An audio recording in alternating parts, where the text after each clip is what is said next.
Welcome students, new dates announced for JEE and NEET. Now you have exam in next 2.5 months. But what? Not able to plan your preparation? Why? You are at the right place now, because in the next 45 minutes or so, I'll take you to a journey in this video to show you all about planning, all about preparation, and all about a perfect preparation for your exam. What you have to do, watch this video till the end, because I have got 10 super points to discuss with you. Here we go. Like this video, come to the comment section, subscribe to the channel and press the bell button so that you may get immediate notifications about all such videos, and share this video with all those who want such motivational videos and chemistry videos. Who knows, by the end of the video, you may be a totally changed person, fully motivated and ready to boost your preparation right now. Let's go. Super point number 1, dual strategy. Now what is that? Dual strategy बहुत ही important बात, समझने के लिए बहुत important, और उसके बाद इसके ऊपर चल के सब्जेक्ट को बहुत बढ़िया तरीके से डेवलप करने के लिए एक बहुत इंपॉर्टेंट बात। ध्यान से सुनना, एक एक बात को पीछे जाके दोबारा करके सुनना, आपके मन में ये चीज़ें बैठ जाएंगी जिससे आपको बहुत ज़्यादा फायदा होगा, ऐसा मेरा पक्का विश्वास है। अब ड्यूअल स्ट्रेटजी का क्या मतलब है? देखो, जैसे अब आपको एग्जाम के लिए करीब 2.5 महीने का समय मिल गया। अब इसको आप शॉर्ट टर्म गोल नहीं कह सकते, ये मिड टर्म और लॉन्ग टर्म वाली रेंज में चला गया। तो यहाँ पे मिड टर्म और लॉन्ग टर्म के लिए ड्यूअल स्ट्रेटजी को बहुत बढ़िया तरीके से इंप्लीमेंट किया जा सकता है। कहने का मेरा मतलब कि अगर बहुत ज़्यादा तैयारी अभी स्टेज पे नहीं है तो भी इतना ज़्यादा टाइम है कि प्लान करके चलें तो बहुत ज़्यादा तैयारी बड़े अच्छे तरीके से हो जाएगी। अब जैसे बहुत सारे बच्चे पूछते हैं कि सर आप बताओ मैं क्या करूँ, मैं रिवीजन करूँ या एमसीक्यू करूँ, रिवीजन करूँ या एमसीक्यू करूँ, क्या करूँ? दोनों ही करो। कैसे दोनों करो, ये मैं आपको समझाता हूँ। ये जो रिवीजन वाला प्रोसेस है ये मस्ट है, बहुत इंपॉर्टेंट है, और एमसीक्यू वाला प्रोसेस है जो रैंडम एमसीक्यू, वो भी बहुत इंपॉर्टेंट है, और दोनों एक दूसरे के कॉम्प्लीमेंट्री समझते हैं, पूरक।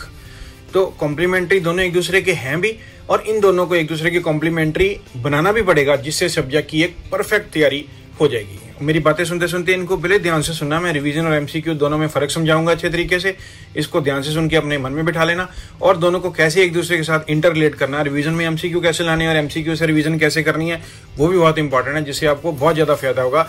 और इस तरह से सुनो और समझो कि डेफिनेटली आपको फायदा हो। अब रिवीजन क्यों करते हैं? रिवीजन की जाती है so that it gives strength to the subject. ये बहुत जरूरी है। अगर हम रिवीजन करना छोड़ देंगे, सिर्फ एमसीक्यू करते रहेंगे, तो कहीं ना कहीं सब्जेक्ट वीक होता जा रहा है, क्योंकि एमसीक्यू जितने मर्जी कर लें, बुक की एक एक लाइन, नोट की एक एक लाइन, हर एक चीज़ तो उसमें कवर अप होगी नहीं। तो जो चीज़ें थोड़ी देर से नहीं अप्लाई हुई हैं उनके बारे में डाउट्स होने शुरू हो जाएंगे। कोई कॉन्स्टेंट्स की वैल्यूज भूल सकती हैं, किसी चीज़ के यूनिट्स भूल सकते हैं, कुछ कंसेप्चुअल क्वेश्चन भूल सकते हैं, कुछ भी इस तरह की चीज़ें, कैसे एक टॉपिक दूसरे से रिलेट होता है वो भूल सकते हैं, कुछ स्पेशल केसेस वगैरह भूल सकते हैं। तो कुछ भी ऐसा होता है। कई बार जरूरी नहीं है कि एमसीक्यू में क्वेश्चन सॉल्व, एक बहुत ज़्यादा सॉल्व करने वाला क्वेश्चन आए। जैसे मान लो कोई चैप्टर है जिसमें बहुत ज़्यादा न्यूमेरिकल होते हैं, तो वो न्यूमेरिकल किए, ठीक हो गया, आज सेट हो गया। मान लो एग्जामिनर उसमें से कोई ऐसा कंसेप्चुअल एमसीक्यू बना लेता है जिसमें 4 ऑप्शन में चारों ही थ्योरी की लाइन है, और उन 4 थ्योरी की लाइन में से कोई 2 या 3 करेक्ट हैं, उस तरह का क्वेश्चन है, 1, 2 and 3 are correct, 2 and 4 are only correct, इस टाइप का। तो अगर रिवीजन नहीं किया तो इस तरह के क्वेश्चन गलत होने शुरू हो जाते हैं। ऐसा पास में देखा गया, एग्जाम में ऐसे क्वेश्चन आते हैं, और अच्छे न्यूमेरिकल वाले क्वेश्चन में से, न्यूमेरिकल वाले चैप्टर में से कंसेप्चुअल क्वेश्चन आ जाते हैं। तो रिवीजन 2 तरह से है, एक it has to be planned and scheduled, और दूसरा it has to be MCQ based. अब एमसीक्यू बेस्ड का क्या? प्लान्ड एंड शेड्यूल तो ठीक है, जितना टाइम बचा, वैसे मैं एक वीडियो लेके आऊंगा आपका, वो केमिस्ट्री की पूरी कंप्लीट प्लानिंग इतने टाइम में कैसे करना है, उसका इंतजार करें। इससे नेक्स्ट वीडियो वही वाला आने वाला, मैं प्लान कर रहा हूँ आपके लिए वो सारा प्लान एंड शेड्यूल। उसमें जितने दिन आपके पास बचे हैं उसके एंड वाले थोड़े दिन छोड़ के बाकी दिनों में पूरे सब्जेक्ट को डिवाइड कर लें, और उसको धीरे धीरे क्या फटाफट करके रिवाइज करते रहो। एमसीक्यू बेस्ड का क्या मतलब है? जैसे आप एमसीक्यूज कर रहे हैं, मान लो आज की आपने एक मॉक टेस्ट दिया, उसमें वो 3 क्वेश्चन आपके गलत हो गए, और एक देखते ही आपको पता लग गया कि उसमें क्या गलती थी, नहीं होनी चाहिए थी। बाकी 2 में आपको कुछ डाउट रह गया जो आपको रेफरेंस की जरूरत पड़ी। वो जो 2 क्वेश्चन जिन 2 चैप्टर में से हैं उनके वो कॉरस्पॉन्डिंग टॉपिक को रिवाइज करना is called MCQ based revision, जो बहुत जरूरी है। इसके लिए टाइम टेबल के अंदर स्लॉट रखने बहुत जरूरी है, इससे बहुत ज़्यादा फायदा होता है। ये सुपर कॉन्सेप्ट्स हैं जो आपको मैं बता रहा हूँ। अब एमसीक्यू से क्या होता है? रिफ्लेक्सेस शार्प होते हैं। अगर हम सिर्फ रिवीजन कर रहे हैं, सब्जेक्ट तो स्ट्रांग हो जाएगा, लेकिन मौके पे गलती एग्जामिनर हमारी करवा सकता है। रिफ्लेक्सेस शार्प होने चाहिए, एकदम से सेट होना चाहिए पैटर्न, और लॉजिक वगैरह लगा के अप्लाई करने का। एमसीक्यू कई तरह से कर सकते हैं, कई तरह से करने हैं आपको, एक चैप्टर वाइज, वो तो बहुत जरूरी है। रिवीजन करेंगे तो उसके साथ साथ आएंगे, बुक के पीछे जो दिए होते हैं, जो आपके पास चैप्टर वाली असाइनमेंट है, उनको रिवाइज करना बहुत जरूरी है। अगर पहले से आपने शॉर्ट लिस्टिंग की हुई है, अच्छे क्वेश्चन को टिक करके या अंडरलाइन करके या गोला लगाते हैं आप, वो करके रखा हुआ है, तो बहुत अच्छी बात है। क्लास में आपने टीचर से जो डाउट्स वगैरह पूछे हैं, अगर आपको वो क्लियर है कि कौन कौन से डाउट्स थे या कौन कौन से क्वेश्चन आपको 2 बार करने पड़े या किस में गलती हुई, बाद में ठीक हुआ, या टेस्ट में कौन सा क्वेश्चन आपने गलत किया, ये सब चीज़ें की हैं तो बहुत ही बढ़िया है। तो उससे चैप्टर वाइज अच्छे एमसीक्यू। एक है प्रीवियस ईयर बेस्ड, ये तो बिल्कुल अच्छी तरह करने होते हैं। पूरा चैप्टर कर लिया, प्रीवियस ईयर नहीं किए तो उसका फायदा क्या। अब जब हम जैसे 11th क्लास में हम स्टार्ट करते हैं पढ़ना, तो उस समय एक चैप्टर 1 चैप्टर 2 के प्रीवियस ईयर बेस करने में थोड़ी सी मुश्किल होती है, क्योंकि प्रीवियस ईयर बेस के कॉलम में जो क्वेश्चन सारे ही दिए होते हैं, जो क्वेश्चन पिछले एग्जाम में आए हैं और जिनमें उस चैप्टर का कुछ ना कुछ कॉन्सेप्ट लग रहा है। लेकिन कई बार क्वेश्चन थोड़े से डिफिकल्ट होते हैं। क्यों? क्योंकि वो मिक्स्ड क्वेश्चन होते हैं, उनमें आगे आने वाले चैप्टर का भी कोई कॉन्सेप्ट लग रहा होता है, तो वो उन बच्चों के लिए तो करना थोड़ा सा मुश्किल होता है। लेकिन अगर आपने +2 के एग्जाम वगैरह दे लिए और पूरा आपका सिलेबस कर लिया है, तो फिर तो प्रीवियस ईयर बेस्ड क्वेश्चन आपके अच्छी तरह से हो जाने चाहिए, because you are now having the knowledge of all the topics of the subject. तो वो बहुत जरूरी है, वो साथ साथ रिवीजन के साथ ये भी चलने चाहिए। और तीसरे जो है जो इंपॉर्टेंट है कि मॉक टेस्ट वगैरह ये जरूर इनको सॉल्व करना कभी भी नहीं छोड़ना है, क्योंकि अब सब कुछ तो कर लिया हुआ है, तो ये क्यों नहीं करेंगे। मॉक टेस्ट वगैरह से क्या पता लगेगा? मॉक टेस्ट में वो भी मॉक टेस्ट हो सकते हैं जो बुक के पीछे दिए हैं या आपने कहीं से अरेंज कर लिए हैं, या जो आपके टीचर आपको भेज रहे हैं, उस तरह की चीजें। उससे क्या फायदा होगा? मान लो एक मॉक टेस्ट है केमिस्ट्री का, आपने आज दिया, 30 क्वेश्चन का था, ठीक है। 30 क्वेश्चन में अब हर एक चैप्टर तो रिप्रेजेंट हो नहीं जाएगा, तो मान लेते हैं 30 क्वेश्चन जो थे वो 18 चैप्टर्स के ऊपर बेस थे। तो 18 चैप्टर में से जो आपके क्वेश्चन गलत हुए, आपको पता लगेगा इस चैप्टर में वीकनेस है। मान लो एक चैप्टर के 2 क्वेश्चन गलत हो गए, कल भी उसमें से गलत हुआ था, आज भी उससे गलत हुआ, तो एक तरह से मन में बिल्डअप होना शुरू होगा कि हाँ भाई ये चैप्टर अब रिवाइज करना जरूरी है। तो ये चीज आपको एमसीक्यू से रिवीजन की तरफ ले जाएगी। तो रिवीजन से एमसीक्यू और एमसीक्यू से रिवीजन, ये दोनों में कॉम्प्लीमेंट्री एक डायनामिक प्रोसेस है जिसको आप पकड़ के रखेंगे और हमेशा इसको मन में रखेंगे। कुछ भी आप करें, रिवीजन करें तो एमसीक्यू का ध्यान, एमसीक्यू करें तो रिवीजन का ध्यान, कन्नी नहीं काटनी है बिल्कुल। और बड़े सही तरीके से आप सब्जेक्ट की तैयारी कर सकते हैं और बड़े स्ट्रांग तरीके से। At the end of the day एकदम से आपको जोश रहेगा, मेरी बात का ध्यान रखना मैंने क्या कहा, at the end of the day आपको जोश रहेगा। At the beginning of the day तो सभी को जोश रहता है, एंड ऑफ द डे एक थ्रिल रहेगा कि कल भी मैंने ऐसे ही करना है। कोई आप मॉक टेस्ट दे रहे हैं, इसको पॉजिटिव ले लें, हाय मेरे इतने गलत हो गए, इसका मैं क्या करूंगा, ये होगा, या खुशी हो गई कि मेरे 2 ही गलत हुए, लेकिन वो जो 2 गलत हुए वो दोबारा तो नहीं गलत हो जाएंगे। वो चैप्टर को रिवाइज करना आपको बहुत जरूरी है, बहुत जरूरी, क्या बहुत बहुत जरूरी है। तो ये मेरी ड्यूअल स्ट्रेटेजी जो मैंने आपके लिए बनाई है, रिवीजन प्लस एमसीक्यू, जो लोग इसको फॉलो करेंगे उम्मीद है उसको आपको उसका बहुत बहुत ज्यादा फायदा होगा। ध्यान से सुनो, इंप्लीमेंट करो, अप्लाई करो। Super point number 2, the balance between the subjects. What is that?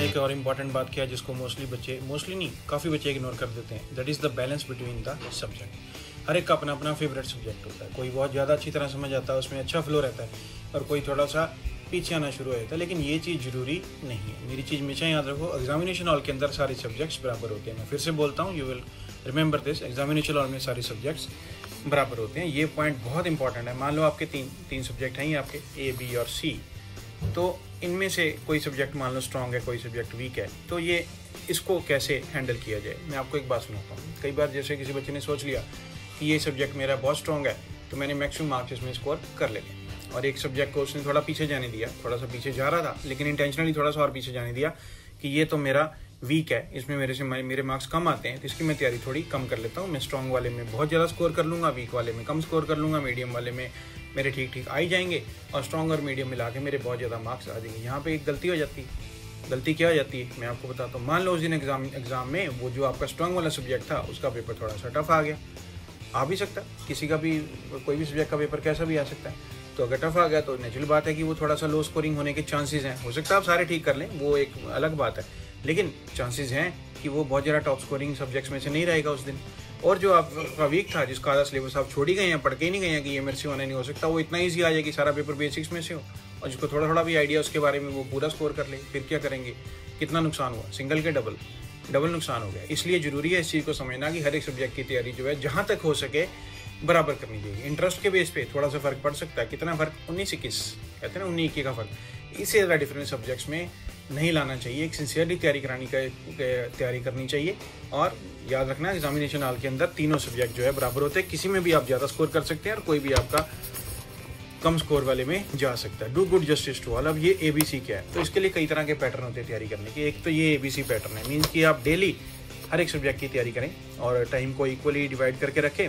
A पढ़ लिया, B पढ़ लिया, C पढ़ लिया, किसी भी ऑर्डर में आप रोज। दूसरा ये 2 सब्जेक्ट से डे वाला पैटर्न रहता है। A और B एक दिन पढ़ लिए, B और C दूसरे दिन पढ़ लिए, C और A तीसरे दिन पढ़ लिए। तो इससे टाइम टेबल जरा थोड़ा सा कॉम्प्लिकेटेड बनता है, लेकिन अगर आप उस पर चल रहे हैं तो ये बहुत खूबसूरत कॉम्बिनेशन होता है। इसमें कोई मोनोटोनी भी नहीं आती और किसी सब्जेक्ट से आप ज़्यादा दूर भी नहीं होते। और तीसरा है जो ए, बी और सी टाइप है। इसमें क्या है, एक दिन ए सब्जेक्ट, एक दिन बी सब्जेक्ट, एक दिन सी सब्जेक्ट। अब ये जो पहला ABC टाइप है, इसमें क्या होता है कि आपका रोज हर एक सब्जेक्ट आ रहा है, तो कई बार बच्चों को लगता है कि एक पर्टिकुलर सब्जेक्ट अभी बहुत ज़्यादा हुआ नहीं था, फ्लो बनना शुरू हुआ था कि मेरा दूसरे का टाइम आ गया। और जो ये वाला है ABC टाइप का, इसमें कई बार लगता है कि वो जैसे मंडे को ये पढ़ा, ट्यूसडे बी, वेंसडे सी, तो थर्सडे को फिर एक ही, वो 3 दिन के गैप के बाद वहाँ से रिलेट करने में कई बार प्रॉब्लम आती है। तो जो बेस्ट होता है इसमें से ये 2-2 सब्जेक्ट वाला कॉम्बिनेशन, तो इससे बढ़िया काम चल जाता है। तो बाकी आपकी मर्जी है, हर एक का अपना अपना पैटर्न होता है। देखो एक के कहने से मैंने ये लिख के बना दिए, तो इससे आप ये वाली तैयारी कर लेंगे, अपना नहीं। तो ये तो सिर्फ एक स्टार्ट करने के लिए, आपको आइडिया देने के लिए। इससे भी अच्छा कोई कॉम्बिनेशन आप अपने लिए बना सकते हैं, जरूर करें, उससे आपको बहुत ज़्यादा फायदा होगा। और सपोज कोई सब्जेक्ट आपका लैगिंग है, आप उसको पढ़ ही नहीं रहे, ये वाले को बार बार आपका रोज ही छूट जाता है, तो it will definitely worsen the interest in that subject. तो वो इंटरेस्ट लूज होना शुरू हो जाएगा, तो फिर परफॉर्मेंस में फर्क पड़ेगा, प्लस वो ओवरऑल जो आपकी तैयारी का सिनेरियो है उसको भी थोड़ा खराब करेगा। So the real secret is to score in all of them and score well in all of them. ये बात याद रखेंगे आप। The real secret is to score in all of them. Them क्या है, वो जो 3 सब्जेक्ट आपके हैं जिनकी आप तैयारी करें, and score very well in them. तो इस तरह से तीनों सब्जेक्ट को साथ लेके चलें, तीनों सब्जेक्ट को बराबर के इंटरेस्ट से लेके चलें। ऐसा करने से एक और फायदा होगा। क्या फायदा होगा, जो आपको पहले से वीक लग रहा था ना, वो भी आपको बेटर लगना शुरू हो जाएगा। और आपका कौन सा सब्जेक्ट स्ट्रॉन्ग था उसमें आपको खुद डाउट होने शुरू हो जाएंगे, क्योंकि आपने कभी इस नजरिए से सोचा ही नहीं था और एक सब्जेक्ट को हमेशा पीछे पढ़ने दिया था। तीनों को बराबर तरीके से करेंगे तो इंटरेस्ट क्रिएट होगा, इतना इंटरेस्ट क्रिएट होगा, इतना इंटरेस्ट क्रिएट होगा कि आप फिर से ये वीडियो देखेंगे और खुश होंगे कि ये बात यहाँ पे कही थी और मैंने यहाँ पे अपना subject improve. Super point number 3, the time table.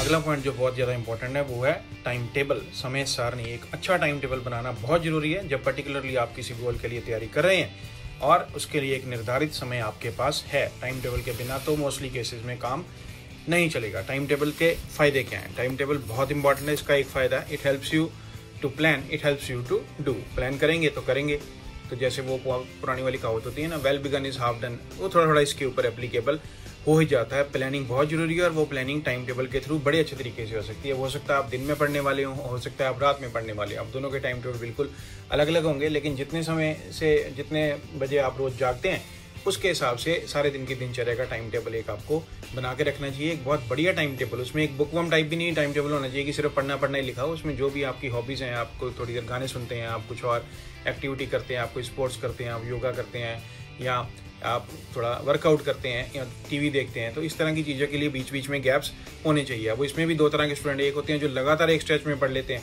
4-5 घंटे, और एक होते हैं जिनको हर आधे घंटे पौने घंटे के बाद थोड़ा ब्रेक चाहिए। दोनों ही अच्छे स्टूडेंट हैं, तो उस अपने अकॉर्डिंगली टाइम टेबल बनाना चाहिए। पर्टिकुलरली अगर आप अपना टाइम टेबल किसी से बनवा रहे हैं, कई बार कई स्टूडेंट मुझे कहते हैं सर आप हमारा टाइम टेबल बना दो, तो मैं उनसे ये वाली चीज़ें जरूर पूछता हूँ कि आप दिन में पढ़ते हैं या रात को पढ़ते हैं, और आप ब्रेक्स में पढ़ते हैं या आप लगातार एक स्ट्रेच में पढ़ लेते हैं, उसी के अकॉर्डिंगली बनाया जाएगा। अगर आप अपनी हैबिट के अगेंस्ट टाइम टेबल बना के उस पर चलने की कोशिश करते हैं तो उसका तो फायदा आपको होने वाला बिल्कुल भी नहीं है। एक बार टाइम टेबल बनवा लिया या बना लिया तो you have to sincerely follow up to 90% of the time table. मैं नहीं कहूँगा हर एक केस में 100% टाइम टेबल फॉलो हो जाता है, टाइम टेबल स्ट्रिक्ट होता ही है, लेकिन बिटवीन 90 to 95% उसको आप फॉलो कर सकते हैं, so that you obtain good result. और कुछ इंपॉर्टेंट चीज़ें जो स्पेशली मैं टाइम टेबल के रिगार्डिंग डिस्कस करना चाहता हूँ आपसे, फटाफट से ये पूरी बात सुनना ध्यान से। Not only for the sake of time table, कभी भी ऐसे ना पढ़ो कि आपको टाइम टेबल सिर्फ पूरा करना है, कि जैसे आपको पता है कि अभी 30 मिनट से अभी और पढ़ने के बाकी हैं, तो 30 मिनट ऐसे ही 2 क्वेश्चन कर लिए, ये कर लिया, इधर उधर ऐसे बैठे, मन में वो आ रहा है कि 30 मिनट्स के बाद मेरी ब्रेक है, उसमें मैं क्या करने वाला हूँ, लेकिन 30 मिनट्स का टाइम स्पेंड कर रहे हैं टाइम टेबल के लिए। ऐसा बिल्कुल नहीं करना है। मान लो दिन के पहले हाफ में आप नहीं पढ़ पाए, सेकंड हाफ में फिर ज़बरदस्ती पढ़ के टाइम टेबल पूरा करने की कोशिश कर रहे हैं, या आपको सेकंड हाफ में कुछ और एक्टिविटी करनी है, तो फटाफट सुबह पहले हाफ में टाइम टेबल का जो सारा काम पूरा करके कि मैं पहले पढ़ने वाले स्लॉट सारे इकट्ठे कर लेता हूँ, बाद में ब्रेक वाले स्लॉट सारे इकट्ठे कर लूँगा। अरे ये सब कमाल का वो विचार है, लेकिन इससे क्या फ़ायदा होगा आपको? तो जो कंसिस्टेंसी है वो तो होएगी नहीं, कनेक्शंस तो बनेगी नहीं टॉपिक के एक दूसरे के साथ, तो गलत डायरेक्शन में चला जाएगा। आपको लगता रहेगा कि मैं टाइम टेबल फॉलो कर रहा हूँ, होता है कई बच्चों के साथ, मैं एक्सपीरियंस से बोल रहा हूँ, ये कई सुनी बातें हैं, बिल्कुल तजुर्बे पे आधारित हैं, कि उससे नहीं होता है। वो फिर बाद में वो क्वेश्चन मन में आता है कि टाइम टेबल फॉलो किया 1 महीना, टेस्ट में फिर मार्क्स नहीं आए, तो ये सब नहीं होना चाहिए, इसको ठीक करो। और एक चीज़, not following after making it, वो तो बहुत ख़राब है। टाइम टेबल बनाने में भी टाइम वेस्ट किया, टाइम टेबल को फॉलो करने की कोशिश करने में भी टाइम वेस्ट किया, बाद में उसको फॉलो ही नहीं किया, थोड़े दिन के बाद कह दिया ये मेरे से नहीं हो रहा, तो उतने दिन तो आपने बिल्कुल अपने ख़राब कर लिए। तो इस चीज़ को अवॉइड करना। और सबसे इंपॉर्टेंट बात जो है, ये जो मोस्टली स्टूडेंट के साथ होगा, आप ध्यान से सुनेंगे तो आपको इस बात से बहुत ज़्यादा फायदा होगा मेरी। Following it well but if it does not work once in a while, फिर क्या करेंगे? अगर टाइम टेबल सही चल रहा है पहले 7 दिन कोई प्रॉब्लम नहीं है, 8वें दिन गड़बड़ हो गया कुछ किसी रीज़न से, जैसे लेट उठे या जैसे मान लो पढ़ने को दिल नहीं कर रहा है या कोई और काम कर लिया या कुछ और काम करने को किसी ने कह दिया, ऐसा हो गया, हो जाता है ऐसा, यहाँ कोई और चीज़ करने में ज़्यादा टाइम लग गया, तो फिर क्या करेंगे? वहीं पे बहुत ज़्यादा समझदारी स्टूडेंट की तरफ से जरूरी है। It is very important to work out the things in a better with that day. तो हो सकता है कि आपके टाइम टेबल में आपके 8.5 घंटे पढ़ाई के लिखे हैं सपोज, तो आपके पास अभी टाइम तो थोड़ा ही बचा है लेकिन आपका पेंडिंग काम जो है वो 5-6 घंटे का अभी है, तो उस समय क्या करें? उसको बहुत ही हेल्दी तरीके से लेना चाहिए। बिल्कुल भी ये नहीं सोचना चाहिए कि मेरा टाइम टेबल पूरा नहीं हुआ, मैंने आज पढ़ा नहीं है, मेरे से आज हुआ नहीं है, बिल्कुल भी ऐसा नहीं सोचना चाहिए। सगों रादर बहुत प्रॉपर तरीके से, एक हेल्दी तरीके से और एक नए, जिसे कहते हैं ना, you should be able to innovate that day. उस दिन जितना टाइम बचा उसमें आप कोई अच्छा सा टॉपिक तैयार कर लें या किसी अच्छे से टॉपिक की प्रॉब्लम सॉल्व कर लें या कुछ ऐसा कर लें, ऐसा स्टडी कर लें जो आप बड़ी देर से करना चाहते थे, उससे आपको बहुत ज़्यादा फायदा होने वाला है। तो वो आपके टाइम टेबल से आपको थोड़ा सा आगे निकाल देगा। बेशक उस दिन उतने आवर्स आप नहीं पढ़े, लेकिन एक बड़े समझदार तरीके से एक बढ़िया चीज़ करके आपने समझ लो कि टाइम टेबल के पैरेलल एक अच्छी चीज़ कर ली, जिससे आपको मोटिवेशन होगी और अगले दिन फिर से उस टाइम टेबल पर चलने के कि वो बात आपके मन में रहेगी और आप अपने टाइम टेबल से जुड़े रहेंगे, बिल्कुल भी नेगेटिव थॉट्स आपके मन में नहीं आएंगे। तो ये बहुत इंपॉर्टेंट बात है, इसको ध्यान से पीछे जाके फिर से सुनना। जो मैंने कहा कि अगर टाइम टेबल आप फॉलो कर रहे हैं लेकिन एक दिन आपसे फॉलो अच्छी तरह से नहीं हुआ, तो उसको कैसे हैंडल करना, उसको बड़े खूबसूरत तरीके से, पहले से भी बढ़िया तरीके से हैंडल करना, ताकि टाइम टेबल में आपका विश्वास भी बना रहे, आपका काम भी हो जाए और अगले दिन से पूरे जोश के साथ आप फिर से उस टाइम टेबल के ऊपर आ सकते। Super point number 4, notes. अगला जो पॉइंट है नोट्स। आप सबको पता है नोट्स क्या होते हैं, क्या करते हैं, क्यों बनाते हैं, कब बनाते हैं, कैसे बनाते हैं। It's a golden opportunity work. लेकिन इस समय नोट्स की क्या इंपॉर्टेंस है, मैं इसके बारे में बात करूंगा। एंड तक ध्यान से सुनना, एक एक बात को दोबारा सुनना पीछे जाके और उसके अकॉर्डिंगली अपने नोट्स को प्लान करना, तो शायद आपको जरूर फायदा होगा। 2 तरह के नोट्स होते हैं, एक पुराने और एक नए। अब आपको कि सर ये नए नोट्स की बात आप क्या लेके आए, अभी बात करेंगे इसके बारे में। देखो मैं आपको छोटी सी एक बात सुनाता हूँ। एक स्टूडेंट ने ऐसे एक बार मेरे से बात की किसी पर्टिकुलर चीज़ के बारे में कि सर वो जो मर्जी कर लो मेरे उसके क्वेश्चन गलत हो जाते। तो मैंने उससे कहा तो कि क्यों गलत हो जाते? नहीं पता नहीं सर, आप गाइड करो क्या करना है। तो मैंने कहा अच्छा बताओ, मेरी बात मानोगे? कहते मानूंगा। मैंने कहा नोट्स बनाओ। सर नोट्स मेरे बने हुए हैं सारे। मैंने कहा अच्छा फिर ऐसे करो, आप उसके शॉर्ट नोट्स बनाओ, समरी नोट्स बनाओ। सर मेरे वो भी बने हुए हैं। अच्छा मैंने कहा फिर समरी नोट्स में फ्लो चार्ट्स और डायग्राम वगैरह को इंक्लूड करके वो वाले शॉर्ट नोट्स बनाओ। तो वो कहता कि सर मेरे वो भी बने हुए हैं। तो मैंने कहा अच्छा तो फिर मेरी बात क्या मानी? 3 बार मैंने तुझे कहा करने के लिए, तो फिर से आगे से मुझे वही कही जा रहा कि मेरे बने हुए। नहीं अच्छा सर मैं करूँगा, ठीक है मैं दोबारा से बना लेता हूँ, चाहे डिफिकल्ट है थोड़ा सा, लेकिन आपने कहा तो जरूर इसमें कुछ ना कुछ बात होगी, तो मैं फिर से इसको ट्राई करता हूँ। तो फिर उसके बाद पता क्या हुआ, 1 हफ्ते बाद आके उसने मुझे क्या कहा कि सर, मैंने कहा हाँ जी बोलो, कमाल हो गया। बस आप बाकी बात आप समझ ही जाओ, इस बारे में मैं और बात नहीं करूँगा कि उसको क्या फ़ायदा हुआ। तो नोट्स का डायनामिक होना बहुत ज़्यादा ज़रूरी है। एक होते हैं शॉर्ट नोट्स जो आप सब लोग बनाते हो, लेकिन उनके ऊपर हम 100% डिपेंड नहीं कर सकते। हाँ, क्विक रिकैप के लिए वो नोट्स बहुत ज़्यादा ज़रूरी हैं और बहुत ज़्यादा हेल्प करते हैं। हर एक के बने हुए होने चाहिए। दूसरी बात, कीप मेकिंग नोट्स कभी ख़त्म नहीं होते। नोट्स डायनामिक होते हैं। एक चैप्टर कर लिया नोट, वही बात आ गई ना कि नोट्स बने हुए हैं और 3 लेवल पे नोट्स बने हुए हैं, फिर भी मार्क्स नहीं आ रहे, कुछ ना कुछ कमी रही होगी। हम बात करेंगे इसी में कैसे वो कमियां रह जाती है। नोट्स को हमेशा खुशी से बनाना चाहिए, हैप्पीली। अब इस चीज़ की क्या इंपॉर्टेंस है? अरे इन्हीं चीज़ों की ही तो इम्पोर्टेंस है। जब हम खुशी से बनाते हैं तो जो कंटेंट हम उसके अंदर इंक्लूड करते हैं, it is a focused content. हमें पता है कि इसमें क्या आ रहा है, हम अपनी मर्जी से वो चीज़ें लिख रहे हैं जो चीज़ें हमें स्टिमुलेट कर रही हैं, जो चीज़ों के बारे में हमें टॉपिक में से निकल के अपने आप बाहर आ रहा है। In between the lines what we read we are trying to write that, remember my wording, in between the lines what we read we are trying to write that into notes. That helps very much.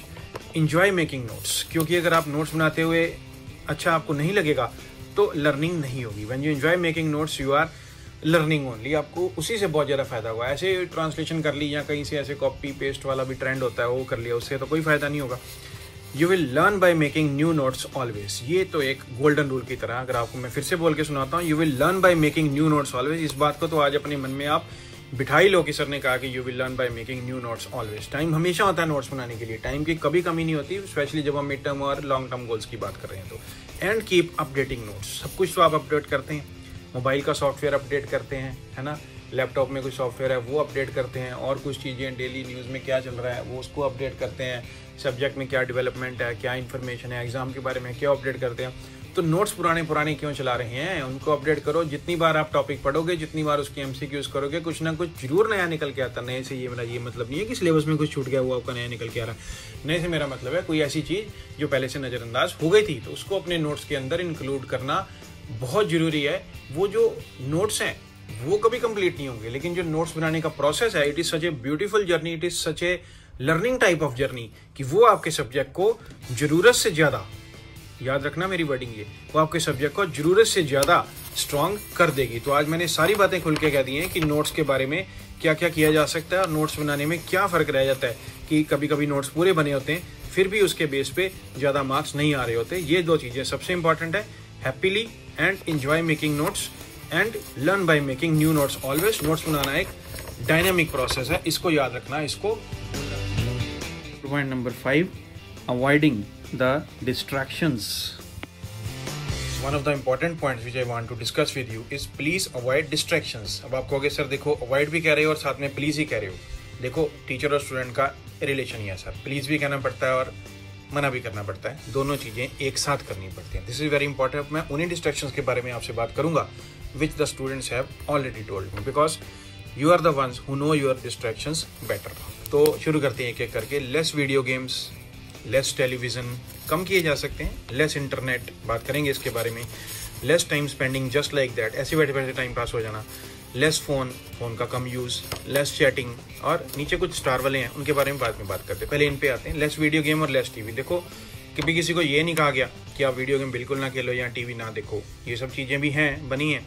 It can be a source of entertainment, और वैसे भी चलो किसी की hobby भी हो सकती, but definitely it can be reduced. अगर आपको कोई पर्टिकुलर गोल अचीव करना है तो आपकी प्रायोरिटीज बहुत ज्यादा आपको क्लियर होनी चाहिए, जिसमें आप इन चीजों से थोड़ा सा ध्यान और थोड़ा सा टाइम बचा सकते हो दूसरी जगह पे इसको प्रॉपर्ली यूज करने के लिए। Internet how much, this is the burning question कि कितना इंटरनेट यूज करना चाहिए। बहुत से लोग आजकल पूछते हैं। देखो ऑनलाइन क्लासेस हैं, ऑनलाइन वीडियो लेक्चर्स हैं, कुछ और ऐसा ऑनलाइन कोई पीडीएफ वगैरह आ रहा है उसको सॉल्व करें। लेकिन एक बात मुझे बताओ, 24 घंटे में से अगर आप लोग 17 घंटे जाग रहे हो, लेट्स से 17 या क्या ज़्यादा बोल दिया, चलो 16 घंटे जाग रहे हो, ठीक है, तो इसका क्या मतलब जरूरी है कि 16 के 16 घंटे फ़ोन आपको हाथ में रखना है या लैपटॉप के सामने बैठना है या स्क्रीन के सामने बैठना? नहीं नहीं नहीं, ऐसा नहीं करना। आप इसको कम करो, ठीक करो, तभी एक गोल की तरफ प्रॉपरली अग्रसर हो पाओगे। ये बहुत बहुत जरूरी है। इंटरनेट का यूज़ बहुत ही सुलझे हुए तरीके से करना जरूरी है। धीरे धीरे एक हैबिट सी बन जाती है, पढ़ते समय फ़ोन पास में पड़ा, हर आधे मिनट, 1 मिनट, 2 मिनट के बाद उसको देखना। ऐसे ही कोई मैसेज आया कि नहीं आया, पता भी है नहीं आया, कोई नोटिफिकेशन नहीं आई, कोई साउंड नहीं आई, लेकिन फिर भी 2 लाइनें 4 लाइनें पढ़ी और फिर से फ़ोन को करके देख लिया। मुझे पता आप में से बहुत सारे लोगों के साथ ये होता है, और वो ये बात सुन के आप लोग स्माइल कर रहे हैं। जरूरी भी है, स्माइल करना भी चाहिए, क्योंकि this is the thing which you have to avoid. मान लो आप 3 घंटे के लिए स्टडी करना चाहते हैं, तो 3 घंटे अपना फोन अलमारी में क्यों नहीं रख देते, बाद में देख लें, फिर क्या हुआ। कोई ऐसा तो नहीं है कि कोई वीडियो लेक्चर है तो 24 घंटे उसको चला के वहाँ पे देखना है, या कोई ऑनलाइन क्लास है जो सारा दिन चल रही है, ऐसा तो कुछ भी नहीं होता। इट इज़ प्योरली ऑप्शनल कि आप कितनी देर तक उसको करते हैं। हाँ, जितना रिक्वायर्ड टाइम है उतना तो जरूर करना चाहिए। अगर एक वीडियो लेक्चर 40 मिनट्स का आया है तो उसको देखने में, प्रॉपर नोट्स बनाने में हो सकता है आपको घंटा या 1.5 घंटा लगता हो, तो उसके बाद फ़ोन बंद रखो उसको। क्यों उसके ऊपर बहुत ज़्यादा टाइम स्पेंड करना और फिर उसको डिस्ट्रैक्शन में कन्वर्ट करना। तो बहुत जरूरी है कि you have to control yourself. इसमें डिसिप्लिन, अनुशासन बहुत ज़्यादा जरूरी है। Time spending just like that, ये तो सबसे इंपॉर्टेंट है। ये कई बच्चों ने मेरे साथ शेयर करते हैं कि सर ये बैठे बैठे ऐसे टाइम पास हो जाता है, ऐसे टाइम स्पेंड हो जाता है, फिर बाद में पता नहीं लगता कि चल क्या रहा है। ये बिल्कुल आपकी बात ठीक है, हम सब इंसान हैं, ह्यूमन है, तो नहीं पता लगता वक्त का। एक मन में एक कैलकुलेशन होती है कि मैंने कर लेना, जैसे सुबह से स्टार्ट ही नहीं किया तो मतलब 2, 3, 4 बजे स्टार्ट कर लेंगे और मैंने रात तक पूरा पढ़ ही लेना। 2, 3, 4 बजे पढ़ने का मूड नहीं बना, फिर क्या, कभी हेडेक स्टार्ट होगी बाई चांस, चलो ऐसा हो भी जाता है ना, कोई बीमार भी हो सकता है, कुछ ऐसा, फिर क्या करेंगे, या कोई और ज़रूरी काम करना पड़ गया, फिर क्या। तो ऐसे नहीं कि सारा वो बात करते समय, वो कुछ सोचते समय, या कुछ जैसे अभी फ़ोन की बात कर रहे थे, बार बार फ़ोन को देखते समय, या ऐसे घर पे किसी के साथ बातचीत करना शुरू हो गया, या किसी फ्रेंड का फ़ोन आ गया, या कई बार कुछ भी ना करते हुए ऐसे टाइम, तो बहुत मुश्किल हो जाएगी उससे। ये थोड़ा सा ठीक करना पड़ेगा। लेस फ़ोन, लेस चैटिंग, ये तो पहले ऊपर ही कवर हो गया, ऊपर वाले पॉइंट्स में। ये तो बहुत ज़रूरी है। हर समय देखो फ़ोन हाथ में होगा तो फ़ोन यूज़ होगा ही। किसी के साथ बात कर रहे हैं तो बात लंबी चलती जाएगी, आउट ऑफ नथिंग। आजकल एक नया वाला डायलॉग है, और बताओ और सुनाओ, अब उसके जवाब तो पता नहीं, एंडलेस क्वेश्चंस एंडलेस आंसर, ऐसे चले जाता है। और आपको पता है कि टाइम्स की ये चीज़ें इंपॉर्टेंट हैं और आप इनको कम कर सकते हैं, डेफिनेटली आप इनको कम कर सकते हैं। और ये देखो स्टार डिस्ट्रैक्शन में लाया हूँ एक आपके लिए। I have got to much time ahead for me. सबसे खराब बात है ये सोचना कि अभी बहुत टाइम है पेपर के लिए, 2-2.5 महीने मिल गए हैं तो तैयारी तो 1 महीने में ही कर लेता है मेरे जैसा इंटेलिजेंट। ये सब नहीं सोचना। एक एक हफ्ता बहुत कीमती है, एक एक दिन कीमती है, एक एक घंटा कीमती है, एक एक मिनट कीमती है, और मेरे से पूछो तो मैं कहूँगा एक एक सेकंड बहुत कीमती है। हर एक क्षण बहुत ज़्यादा बहुमूल्य है आपके लिए। उसका ज़्यादा से ज़्यादा इस्तेमाल करो, एक सही डायरेक्शन में चलो, सही दिशा से चलो, तो आपको बहुत ज़्यादा फायदा होगा। और ये जो एक पुराना सा डायलॉग है लेकिन इंपॉर्टेंट है, कल से करेंगे, कल से करें से अगर स्टूडेंट छूट जाए तो सारे के सारे स्टूडेंट फर्स्ट आ जाए। 100 नंबर का पेपर है तो सभी के 100 आ जाएंगे। इस चीज़ में से निकल जाएंगे कि सर हम बस कल से करेंगे, कब से पढ़ना है कल से करेंगे, कब तैयारी शुरू करनी कल से करेंगे, जेई का शुरू कर लिया कल से करेंगे, वो नीट का कर लिया कल से करेंगे। अरे कल से करेंगे, लेकिन कल कौन सा है? और एक और इम्पॉर्टेंट चीज़, ये क्या लिखा है यहाँ पे, remember you have a goal to achieve. ये याद रखेंगे तो डिस्ट्रैक्शंस को अवॉइड करने में बहुत ज़्यादा आपकी हेल्प होगी। आगे अभी और बात है, अभी और सुनो मेरी बातें। डिस्ट्रैक्शन के बारे में कुछ और बात करना चाहता हूँ आपसे। ये देखो, waiting for someone to motivate, ये बहुत अजीब बात है। जैसे कई बार कोई मैसेज आया कि सर प्लीज़ मोटिवेट मी। अब अगर आपके मन में फीलिंग आ रही है कि you need someone to motivate, it means already you are kind of motivated, तो आपको उसी समय स्टार्ट कर देना चाहिए। क्यों इंतजार करते हैं हम कि कोई हमें कहे तब हम पढ़े?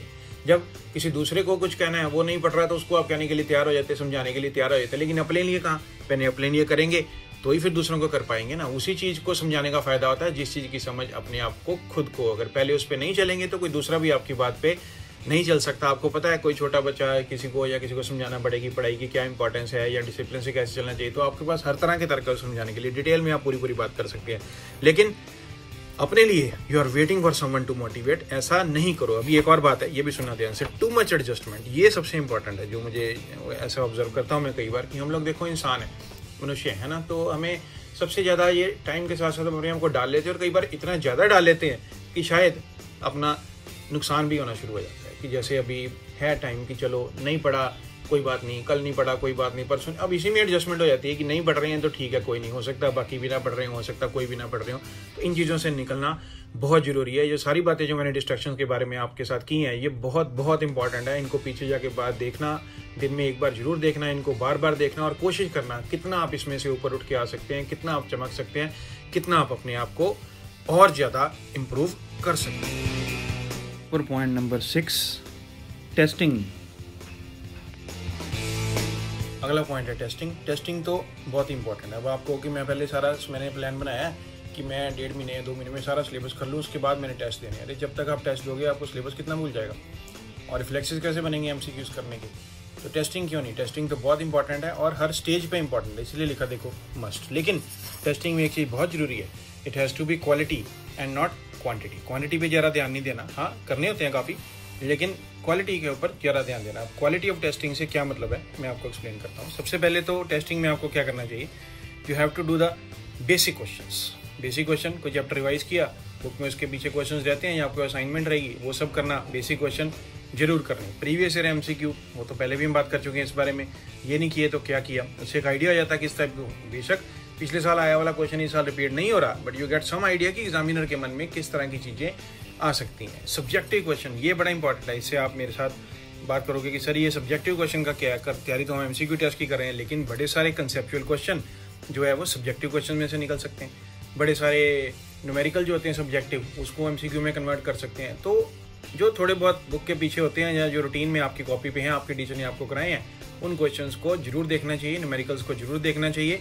और रीजनिंग वाले क्वेश्चन जो सब्जेक्टिव में वो बड़े इंपॉर्टेंट है। असर्शन रीजन वाला क्वेश्चन आ जाए तो कैसे करेंगे आप, अगर आप सिर्फ MCQ की तैयारी करके बैठे हैं तो। और कंसेप्चुअल तो है ही कि जो सब्जेक्ट में कॉन्सेप्ट के ऊपर बेस्ड रीजनिंग टाइप क्वेश्चन होते हैं, उनकी रिविजन करना बहुत जरूरी है। रिविजन मतलब हम टेस्टिंग की बात कर रहे हैं तो उनके ऊपर अपनी टेस्टिंग करना बहुत जरूरी है। एक पर्टिकुलर टाइप के क्वेश्चंस को छोड़ नहीं देना चाहिए कि ये वाले क्वेश्चन तो मुझे अब आने ही नहीं है। अब एक और चीज़ इंपॉर्टेंट, आपको कुछ अवॉइड करना चाहिए। क्या, when one MCQ takes too much time, एक क्वेश्चन पे बहुत ज़्यादा टाइम नहीं लगाना चाहिए। मान लो क्वेश्चन अटक गया तो आधा दिन आपका उसी को ढूंढने में लग गया, किसी को फ़ोन कर रहे हैं, कोई इंटरनेट सर्च कर रहे हैं, कोई कहीं से कुछ कर रहे हैं, नहीं हुआ तो कोई बात नहीं, वन से मोबाइल थोड़ा बहुत उसको पेंडिंग में डाल के आगे चला जा सकता है। और इसमें ध्यान रखने वाली बात क्या है, अगर कोई प्रिंटिंग एरर या इररिलेवेंट चीज़ कुछ एक्सपेक्टेड है तो काइंडली उसको इग्नोर करके आप आगे चलें। बहुत ज़्यादा टाइम उसके ऊपर ख़राब नहीं करें, अननेसेसरी आपका शेड्यूल जो है वो ख़राब होगा और फिर बाद में नेगेटिव थॉट्स आएंगे कि आप पढ़े नहीं।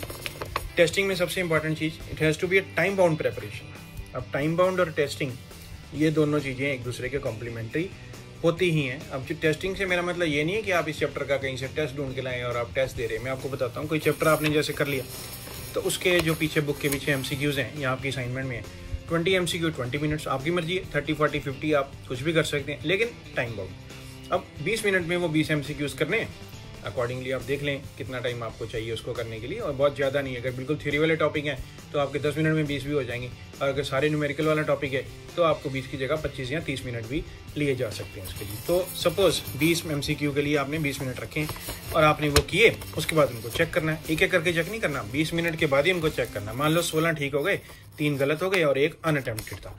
अब वो जो 16 ठीक हुए, हैव ए क्विक लुक। कहोगे सर ये जो ठीक हो गए हैं उनको मैंने क्यों देखना, मेरा टाइम नहीं वेस्ट हो जाएगा? टाइम वेस्ट नहीं होगा, क्योंकि हो सकता है उन 16 में से 3 वो ठीक हो गए जो आपने कुछ ना कुछ इंटेलिजेंट गेस वर्क किया। तो अगर आप उनको नहीं देखेंगे तो आपको नेक्स्ट टाइम जब क्वेश्चन आएगा तब भी आपको नहीं पता लगेगा कि उसका सही आंसर किस तरीके से क्या आना चाहिए था। तो उस चीज़ को और स्ट्रॉन्ग करने के लिए you have to have a quick look कि वो 16 में से जो 3 हिडन है जो आपको एक तरह से नहीं आते थे लेकिन फिर भी आपके ठीक हो गए हैं, तो उनमें पूरा कॉन्फिडेंस डेवलप हो जाए। जो 3 इनकरेक्ट हैं उनको ध्यान से देखना, एरर भी हो सकता है। जो एरर होगा तो आपको देख के पता लग जाएगा कि इसमें ये गलती होगी, कैलकुलेशन की होगी, फॉर्मूला गलत लग गया, कुछ ऑप्शन ध्यान से नहीं पड़ी, क्या किया। और अगर वो एरर नहीं है, गलती हुए हैं, then you need to study. अब ये नीड टू स्टडी आपको फिर से रिवीजन की तरफ लेके जाएगा, जो MCQ और रिवीजन का जो डायनामिक तालमेल है। और जो अनअटेम्प्टेड है वो तो you have to go into detail कि इतनी तैयारी के बाद आपको अनअटेम्प्टेड क्वेश्चन आपका क्यों रह गया। तो वो टॉपिक जरूरी है, उसको रिवाइज करना और उसको और ज़्यादा स्ट्रॉन्ग करना। तो इस तरह से एक टाइम बाउंड प्रिपरेशन जो है पूरे सब्जेक्ट की तैयारी करा दी कि आप एक दिन में 50 MCQ करो, 100 करो, 150 करो, वो मैटर नहीं करा, लेकिन जो भी करो उसको क्वालिटी के साथ करो। अगर आपने एक टॉपिक के 1000 MCQ करके चले गए तो वहाँ पे क्वेश्चन नंबर 1 ही आपका गलत हो गया, तो उस स्टेज को तो आप चाहो तो आप उसको अवॉइड कर सकते हो। ये सारी बातें जो टेस्टिंग के बारे में मैंने कही हैं, इनका बिल्कुल ध्यान रखो। और जरूरी नहीं कि टेस्टिंग जो है हम टॉपिक वाइज ही करें, वो जो मॉक टेस्ट होते हैं वो और जिस तरह की चीज़ें जहाँ पिछले साल के पेपर पूरे वो सॉल्व करना भी टेस्टिंग है। लेकिन जो भी करो उसको टाइम बाउंड करो। पूरी तैयारी होने के बाद जब 4 दिन पेपर में रहेंगे फिर आपके टीचर बोलो सर स्पीड नहीं बन रही, मेरे छूट जाते, अब मैं बताऊं क्या करूं। टीचर भी सोचता कि अब आप बताओ, मैं आपको क्या बताऊं इसके बारे में। टाइम है अभी तो सब कुछ ठीक कर सकते। Super point number 7, follow. अब अगला पॉइंट है फॉलो। अब आप कहोगे सर फॉलो तो हम करते ही हैं, अब ये कौन सा नया पॉइंट आ गया अब ये 2-2.5 महीने की तैयारी में? अरे ये बहुत इंपॉर्टेंट पॉइंट है। फॉलो से मेरा कुछ डिफरेंट मतलब है। यहाँ पे ध्यान से सुनना है एक बात को, आपको बहुत कुछ सीखने को मिलेगा। फॉलो का मतलब है फॉलो द टीचर और द गाइडेंस सोर्स। जहाँ से भी आप गाइडेंस ले रहे हैं, जो भी टीचर है वो हर एक तरह से बराबर है। जो फॉलो करना है वो खुशी से फॉलो करना होता है। खुशी से आप कहोगे सर हम खुशी से ही तो फॉलो करते हैं। एक बड़ा इंपॉर्टेंट पॉइंट है जो मैं लेके आऊँ, अभी आपको समझाता हूँ। मान लो आप तैयारी कर रहे हैं और सडनली एक असाइनमेंट आ गई या कुछ टेस्ट आ गया और आपने उसको खोल के देखा क्लिक करके, तो वो असाइनमेंट या टेस्ट फिलहाल आपके शेड्यूल से मैच नहीं करता। जैसे मैं कहूँ तो आप ऑर्गेनिक केमिस्ट्री रिवाइज कर रहे हैं 4 दिन से और अगले 8 दिन तक आप ऑर्गेनिक करने वाले हैं, तो एकदम से डी ब्लॉक एलिमेंट्स या कोऑर्डिनेशन केमिस्ट्री का असाइनमेंट या कोई सरप्राइज टेस्ट आपके उसमें PDF फाइल में या वीडियो असाइनमेंट के तौर पर आ गया।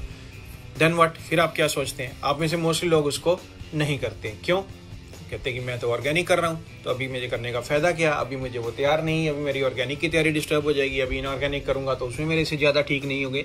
ये सारी बातें तो नॉर्मल सी बातें हैं। इन चीज़ों से ऊपर उठ के अपने सब्जेक्ट को स्ट्रॉन्ग बनाना चाहिए। आप एक बहुत अच्छे एंट्रेंस एग्जाम की तैयारी कर रहे हैं जिसके लिए आप सब कुछ जो भी जरूरी आप करना चाहते हैं, तो फिर आप ये करना क्यों नहीं चाहते? फॉलो द टीचर और द गाइडेंस सोर्स से मेरा ये वाला मतलब है। Not in the time table वाली बात को तो आप भूल जाइए। Spare time for it comfortably, जो भी आया उसके लिए टाइम निकालिए क्योंकि वो भी आपके लिए इंपॉर्टेंट है। सडनली आप एक पर्टिकुलर टॉपिक की या एक पर्टिकुलर सब्जेक्ट का जो फेज है उसकी तैयारी कर रहे हैं और अचानक से एक दूसरे टॉपिक की टेस्ट या असाइनमेंट आ जाता है, तो उससे आपको फायदा बहुत ज्यादा होने वाला है। आप बेशक मेरी बात का भी विश्वास नहीं करें, लेकिन इसको करेंगे तो यू विल नो कि इसका क्या फायदा है। It gives you extra rhythm to your preparation. दोबारा रिपीट करता हूँ, gives extra rhythm to your preparation. बहुत अच्छा होता है उससे, because it catches you on top of your preparation. आप ऑर्गेनिक तैयार कर रहे हैं, आप ऑर्गेनिक से जुड़े हुए हैं बड़े दिन से, तो जरूरी बात है आपके इनऑर्गेनिक के रिफ्लेक्सेस चेक करने जरूरी है कि कितने शार्प है उस समय। तो उसके लिए अगर आपको इनऑर्गेनिक की असाइनमेंट या टेस्ट आ गया तो थोड़ी देर बाद, मैं नहीं कहता कि उस समय सारा काम छोड़ के, लेकिन उस दिन के अंदर या 1-8 घंटे के अंदर उसको, और अगर वो टाइम बाउंड है कि बेशक टीचर ने कहा कि अभी करना है तो फिर उसको अभी भी कर लेना चाहिए। उसमें स्टूडेंट का फायदा ही फायदा है। जो भी टीचर आपको भेज रहे हैं या जो भी गाइडेंस सोर्स से आपको आ रहा है उसमें आप ही का फायदा है, इसलिए आपको भेजा जा रहा है। And it helps you to build better and stronger. तो एक ये नए टाइप का कंसेप्ट है कुछ लोगों के लिए। कुछ लोग तो छोड़ ही देते हैं कि टॉपिक हम ये वाले कर रहे हैं और सर ने ये दूसरे टॉपिक का भेज दिया, या अभी ये आ गया, ये मेरे शेड्यूल में नहीं है। लेकिन उसको आप करेंगे अगर अकॉर्डिंगली समय, तो उसका फायदा है। ये चीज़ को ध्यान से सुनो, पीछे जाके इसको दोबारा सुनो और अपने मन में बिठा लो, क्योंकि आप तैयारी कर रहे हैं तो तैयारी से मुंह कैसे मोड़ सकते हैं। वो जो भी आपको आया आपकी तैयारी करने के लिए आया, बस इसको निकालो, सॉल्व करो और देखो आपकी क्या गलतियां आई हैं। बहुत कुछ सीखने को मिलेगा। और सबसे बड़ी बात क्या है, ज्यों ज्यों ठीक होंगे खुशी होगी, थ्रिल आएगा, मज़ा आएगा, सब्जेक्ट की तैयारी स्ट्रांग होगी। और अगर बहुत सारे ठीक नहीं होंगे फिर तो सीखने को जो मिलेगा उस समय जो गलतियां आप अपनी देख लेंगे, वो गलतियां ठीक करने का और कोई तरीका तो था ही। Super point number 8, surprise. अगला इंपॉर्टेंट पॉइंट है मेरा जो आपके लिए, वो है सरप्राइज। अब आपको सर ये सरप्राइज का क्या मतलब है? हैरान कर देना, हैरान करने का सब्जेक्ट की तैयारी के साथ क्या मतलब है, मैं आपको समझाता हूँ। Surprise yourself and accept the surprise. कभी कभी तो सरप्राइज एक्सेप्ट करना पड़ जाता है। जब कभी टीचर ने कोई अचानक से कोई असाइनमेंट भेज दी या कोई पिछला पुराना पेपर आपके हाथ लग गया एकदम से, तो उसको सॉल्व करना एक सरप्राइज की तरह ही है। And you can surprise yourself also. अब वंस इन ए वाइल क्या करना चाहिए, चूज ए डिफरेंट टॉपिक और once in a while choose a different set of MCQ। मैं आपको डिटेल में एक्सप्लेन करता हूँ कैसे। ध्यान से सुनना, आपके मन में बात अच्छी तरह से बैठ जाएगी और आप जरूर डेली पढ़ते समय ये करोगे। सपोज आप फिजिकल केमिस्ट्री कर रहे हो, chemical kinetic solutions, chemical equilibrium, ionic equilibrium, पिछले 3 दिन में ये चैप्टर आपने तसल्ली से कर लिए, तो एकदम से मोनोटोनस नहीं हो जाएगा, लगने लगेगा। फिर तरह तरह की चीज़ें मन में आने लगती हैं जो फिर से डिस्ट्रैक्ट करेगी। तो क्या करो, तो सुबह उठ के अच्छा ऐसे करते हैं, आज फिनोल्स के MCQ ट्राई करता हूँ। पता नहीं रिमेटिमन रिएक्शन का कोई स्पेशल केस भूल गया हो या मुझे कुछ और ऐसा नहीं है, एसिडिक करेक्टर के क्वेश्चन करे हो, तो ट्राई करते हैं। वो सरप्राइज है। और सरप्राइज करोगे तो आपको पता लगेगा कि कितने अच्छे तरीके से आप सरप्राइज हो गए। सरप्राइज होने का मतलब ये नहीं कि आपको कोई नुकसान हो गया। सरप्राइज होने का ये मतलब है कि एक अलग से खूबसूरत सा कॉन्फिडेंस भी आ सकता है कि मुझे वो वाला भी तो याद है, बेशक मैं इक्विलिब्रियम चैप्टर पढ़ रहा हूँ लेकिन फिनोल्स में भी क्या कमी है, मुझे अच्छी तरह से वो चीज़ें याद है। तो ये मेरा सरप्राइज से कहने का मतलब है कि सरप्राइज करना चाहिए। Different set of MCQ, different level of MCQ, अलग अलग लेवल के MCQ होते हैं। कभी कभी आप दूसरे वाले भी ट्राई कर सकते हैं, उसमें देखो कितने ठीक हुए। बड़े इंटरेस्टिंग टॉपिक होते हैं अगर डिफरेंट लेवल ट्राई करना। वॉल्यूमेट्रिक एनालिसिस के क्वेश्चन करो आप, स्टोइचियोमेट्री के क्वेश्चंस करो, इस तरह की चीज़ें, जनरल ऑर्गेनिक केमिस्ट्री के क्वेश्चंस करो, तो आपको पता लगेगा कि सरप्राइज का क्या मतलब है। लेकिन उन दिनों पे करो जब आप वो वाले टॉपिक नहीं पढ़ रहे, तो उससे सीखने को बहुत ज़्यादा मिलता है और it breaks the monotony. I will say monotony मतलब वो जो हो सकता है कुछ बोरिंग ना होता जाए एक ही लाइन पे चलते चलते, वो चीज़ आपकी ठीक हो जाएगी। And it will add thrill and happiness आएगी आपकी प्रेपरेशन में।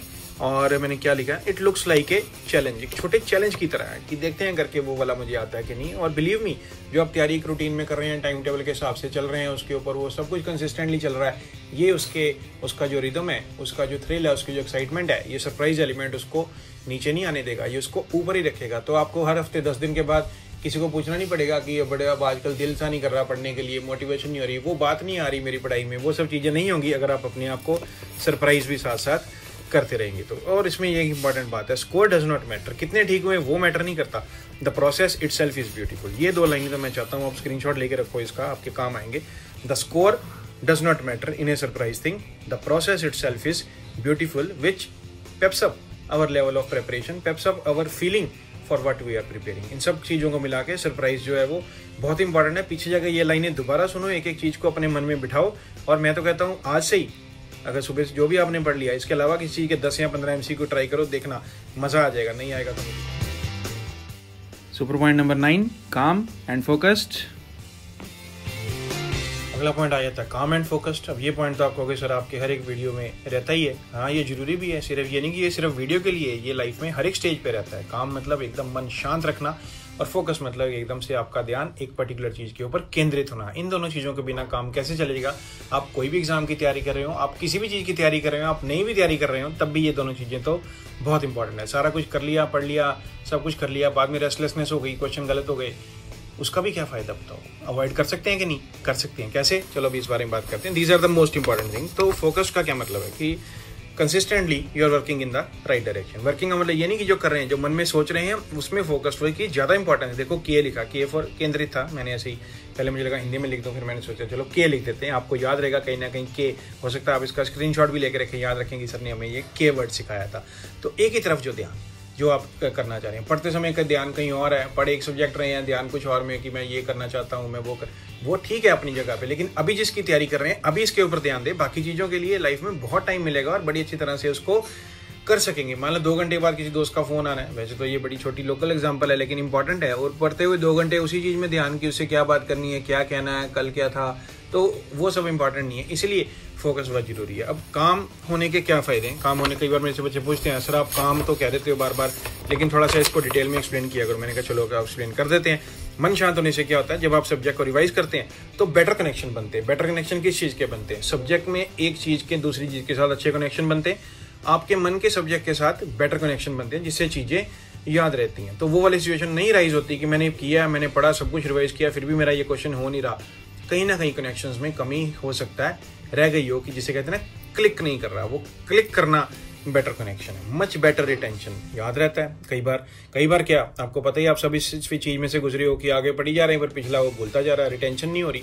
और रिटेंशन होगी जब मन शांत रहेगा, तो रेस्टलेस में बार बार यही सोचते जाएंगे कि पता नहीं मुझे रिटेंशन होगी कि नहीं, फिर तो रिटेंशन बिल्कुल भी नहीं होती है। एंड स्टेइंग काम gears you up for the next day. जैसे दिन खत्म हुआ, आज का काम खत्म हुआ, अगर आपको रेस्टलेसनेस है तो आपको लग रहा है कि पता नहीं आज मैंने पढ़ा नहीं पढ़ा, मेरे से कम हुआ, मेरे से हो नहीं रहा, इस तरह की बातें मन में आ सकती हैं। लेकिन अगर आप एकदम मन शांत है और आप फुली सेटिस्फाइड है, चैन की नींद सोने वाले हैं कि आज का मैंने सारा का सारा पढ़ लिया, तो अगले दिन के लिए एक नए जोश के साथ आप उठेंगे और स्टार्ट करेंगे, जो बहुत इंपॉर्टेंट है। And definitely there is no looking back. एक बार इस सीरीज पे चलना शुरू हो गए तो पीछे मुड़ के आप नहीं देखेंगे, तैयारी एक ही डायरेक्शन में चलेगी। जब पूरे टाइम जो भी मिड टर्म या लॉन्ग टर्म गोल है, जब उसमें से 50% के करीब हो जाएगा, तो 60% आपकी तैयारी, 50% टाइम में 60% तैयारी आपकी हो जाएगी। हो सकता है उससे ज़्यादा भी हो जाए और बहुत बढ़िया तरीके से होगी। सॉल्व आफ्टर सम टाइम, ये बड़ा इंपॉर्टेंट है। ये तो जैसे रिसेंटली अभी मैं वो इक्वेशंस वगैरह हम सॉल्व कर रहे थे, तो जैसे बच्चे पूछते हैं कि सर ये 5 इक्वेशन आपने दी थी, तो ये एक इक्वेशन मेरी नहीं हुई, तो मैं बड़े आराम से उनको कह रहा हूँ कि अच्छा ऐसा करो, आप थोड़ी देर अभी रुक जाओ, तो आप इसको थोड़ा बाद में 1 आध घंटे बाद सॉल्व कर लेना। लेकिन मैंने सर 1 बार 2 बार ट्राई कर लिया, आप मुझे बता ही दो। फिर मैं कहता हूँ कि चलो आप फिर मेरे कहने पे थोड़ी देर बाद सॉल्व कर लेना, और अगर डिफिकल्ट लग रही है तो एक बार फिर से टॉपिक थोड़ा सा रिवाइज करके फिर सॉल्व कर लेना। तो क्या जवाब आता है 1-1.5 घंटे के बाद? मोस्टली केस में जवाब आता है कि सर मैंने की और हो गई। और ये जवाब इतना अच्छा नहीं है, इससे ऊपर कई बार जवाब आता है कि सर इक्वेशन तो मेरी सॉल्व हो गई, plus the lesson which I learned is most important, कि वो कोई रीज़न था जिससे मेरी नहीं सॉल्व हो रही थी। और थोड़ी सी देर बाद 1 आध घंटे के बाद फिर से दोबारा ध्यान देके बिना किसी रेस्टलेसनेस के मैंने किया तो हो गई। This is the best thing to learn in life, कि हम कोई भी चीज़ को अब 90-95%, 99% जहाँ पे कुछ अटक जाता है तो उसमें से हम अपने आप उसमें से निकल सकते हैं। और ये सीख लिया तो समझ लो बहुत ज़्यादा तैयारी आपकी हो गई, डिपेंडेंसी खत्म हो गई इधर उधर की चीज़ों पे, अपने आप करने लगे, एफिशिएंसी बड़ी, जो खुशी हुई वो तो ठीक है। रेडीमेड सोल्यूशन देख लिया, उससे आपको क्या फायदा हुआ? वैसे एक और इक्वेशन आएगी, वो फिर से आपकी सॉल्व नहीं होगी। अपने आप कर ली हो गई तो उसका तो मजा ही कुछ और है। This is the meaning when I से स्टे काम। उस समय हो सकता है मन इतना शांत ना हो, लेकिन 2 घंटे बाद जब हो जाएगा तब कर लेंगे तो हो ही जाएगी। तो इस तरह से तैयारी बहुत प्रॉपर हो जाती है और मोस्टली डाउट्स जो है वो ऐसे निकलने शुरू हो जाते हैं। रीड अगेन, कभी कभी हो सकता है दोबारा पढ़ना पड़े, कोई बात नहीं। क्यों नहीं पढ़ना चाहते हैं? मान लो कोई नई क्वेश्चन हुआ, उससे रिलेटेड कुछ थ्योरी है या उससे फॉर्मूले की डेरिवेशन को समझना है, उसको पढ़ना चाहिए। क्यों नहीं पढ़ना चाहेंगे? पढ़ेंगे तो वो होएगा ही, है ना, कर लेंगे तो बहुत बढ़िया हो जाएगा। And there is no shortcut to success. सफलता का कोई भी शॉर्टकट नहीं है, इन सब चीज़ों के थ्रू निकलना ही पड़ता। जब हो गया तो हो गया। Not only for these exams but applicable everywhere. और ये जो स्टेइंग काम और फोकस वाले पॉइंट है, ये सिर्फ ये वाले एग्जाम्स, एंट्रेंस एग्जाम के लिए नहीं है, ये तो सब जगह एप्लीकेबल है। आगे ज़िंदगी में बहुत सारी चीज़ों में से आप गुजरेंगे, अच्छी अच्छी चीज़ें और करेंगे, अच्छे अच्छे और गोल्स अपने निर्धारित करेंगे, तो हमेशा शांत रहेंगे और केंद्रित रहेंगे। तो कौन सी चीज़ है जिसको आप क्लियर नहीं कर पाएंगे? बड़ी गहराई से चीज़ों की तरफ देखने का एक नज़रिया जो ज़िंदगी में डेवलप हो जाएगा, उससे तो फ़ायदा होगा। क्यों नहीं होगा फ़ायदा? Super point number 10, brisk and ahead. अब अगला जो मेरा पॉइंट है वो ब्रिस्क एंड हेड। अब आप कहोगे सर ये क्या पॉइंट है? यही तो खास बात है, ये बहुत ही यूनिक पॉइंट है जिससे आपकी सारी की सारी प्रेपरेशन को एक पर्टिकुलर लेवल से वो आगे लेके जाएगा। ये वाला पॉइंट देखना, ध्यान से सुनना, एक एक वर्ड को समझने की कोशिश करना और इसको अपने उसमें शामिल करना। Once we are all set to prepare, time table वगैरह सब बन गया, तैयारी कर ली, किस दिन कौन सा सब्जेक्ट पढ़ना है, प्लान कर लिया, उसके अकॉर्डिंगली चलने लगे। 5 दिन, 6 दिन, 8 दिन, 10 दिन हो गया। लेकिन कभी आपने सोचा है उससे आप ज़्यादा भी कर सकते थे, क्योंकि एक बार सब हमने शेड्यूल बना लिया तो what we do, we are limited by your schedule, but you do not get limited by your schedule। ये देखो मैंने आपके लिए लिखा, always believe that you are better than this and believe in yourself, believe more in your self. ये बड़े अच्छे वाले पॉइंट्स हैं कि जितना आपने सोचा आप एक दिन में कर सकते हैं और जितना आप कर रहे हैं, मैं सिर्फ क्वांटिटी की बात नहीं कर रहा हूँ, क्वालिटी की बात भी कर रहा हूँ, उससे ब्रिस्क और उससे अहेड आप लोग अच्छी तरह से कर सकते हैं। सिर्फ ये एक जानने की जरूरत है, पहचानने की जरूरत है, सोचने की जरूरत है कि आप उससे आगे कर सकते हैं, उससे ज़्यादा कर सकते हैं, उससे हटके कर सकते हैं। 3 वर्ड मैं फिर से बोलूँगा, आप उससे आगे कर सकते हैं, आप उससे ज़्यादा कर सकते हैं, आप उससे हटके कर सकते हैं। तो ज़्यादा में ये तीनों वर्ड आ जाते हैं। तो believe in yourself, believe more in yourself, उससे क्या होगा, there will be an excitement to learn, उससे क्या होगा, there will be an excitement to prepare, और उससे क्या होगा, there will be an excitement to perform. ये तीनों वर्ड आप स्क्रीनशॉट इसका भी लेके रखेंगे, मुझे पता है। Excitement to learn, excitement to prepare and excitement to perform. इसे कहते हैं एक तरह से अपने से आगे निकल जाना, किसी दूसरे की तरफ देख के किसी का पीछा करने की बजाय जितना आप एक दिन में या एक हफ्ते में कर पा रहे हैं उससे आगे निकलने की कोशिश करना। आगे से मेरा मतलब ज़्यादा क्वांटिटी बिल्कुल भी नहीं है, मैंने 3 तरह से आपको बताया, उससे ज़्यादा करना, उससे आगे करना और उससे हट के करना। इन तीनों को मिला के मतलब क्वालिटी इंप्रूव करना उस काम की। मान लो आपने MCQs किए एक दिन में 100, तो आप कहीं सोचोगे जल्दी खत्म हो गए, फिर इधर उधर देख लिया, कुछ कर लिया। 125 कर लेते हैं, क्या जाता है, अच्छा मज़ा आएगा और ज़्यादा, है ना। न्यूमेरिकल्स करने थे, 10-20 न्यूमेरिकल दिए बुक के पीछे, 10 मैं रोज़ के करता ही हूँ, 15 करके देख लेते हैं क्या हो गया उसमें, है ना। और ये वाले टॉपिक मैंने इंक्लूड किए, A और B, ये 2 सब्जेक्ट आज के लिए मैंने रखे थे। थोड़ा सा आज एक C सब्जेक्ट का भी टॉपिक पढ़ के देख लेते हैं। तो वो जो अपने अंदर थ्रिल आएगा, जो अपने अंदर एक्साइटमेंट आएगी, जो आप तैयारी कर रहे हैं, इससे तैयारी में बहुत मदद मिलेगी। सिलेबस तो सबके लिए सेम ही होता है, चैप्टर भी सबके लिए सेम ही होते हैं, पढ़ते भी मोर और लेस लोग सेम ही है, लेकिन ये जो ब्रिस्क एंड अहेड है, remember brisk and ahead, brisk मतलब आप समझते ही हैं, अहेड मतलब आप समझते ही हैं, और इससे क्या आपको मदद आने वाली है आप ये भी समझें। So my 10 super points one by one once again for you.